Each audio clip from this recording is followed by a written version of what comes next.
কি ব্যাপার, বসে বসে ফোন দেখছো দেখছি? হ্যাঁ গো, এখন সেরকম কোনো কাজকর্ম নেই, সব কাজ হয়ে গেছে তাই আর কি। আচ্ছা আচ্ছা, ভালো কথা। বলো তো, যখন তুমি বিপদে পড়বে এই ফোনটাকে তুমি কি করে কাজে লাগাবে? কি আর করব, তোমাকেই ফোন করব।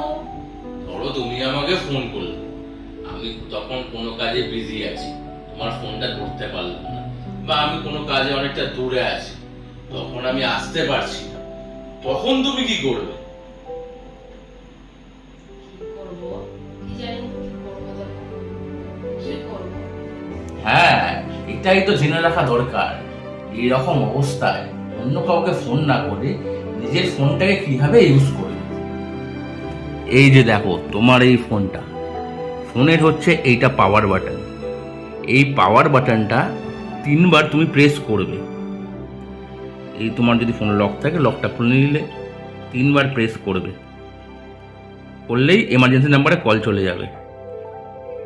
দেখলে এমার্জেন্সি নাম্বারে কল চলে যাচ্ছে। এই 112 নাম্বারে যখনই কলটা যাবে, তখনই তোমার নিয়ারেস্ট কোনো পুলিশ স্টেশনে ওই কলটার সাথে কানেক্ট হয়ে যাবে।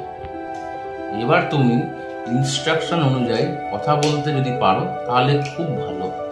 যদি বলতে না পারো তাহলে এই কল চলা অবস্থায় তুমি যতবার পারবে হেল্প হেল্প হেল্প করতে থাকবে।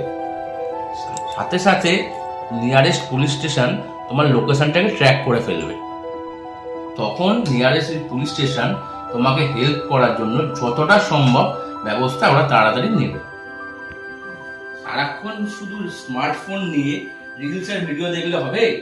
কিছু তো ইম্পর্টেন্ট জিনিসও জেনে রাখা দরকার, যেটা ভবিষ্যতে কাজে লাগবে। শুধু নিজে জানলেও হবে না, এটা বন্ধু বান্ধব আত্মীয় স্বজন সবাইকে জানাতে হবে। আর এই ভিডিওটা করা শুধু নিজেদের জন্য না, দর্শকদের জন্য, সবাইকে এটা জানানো দরকার।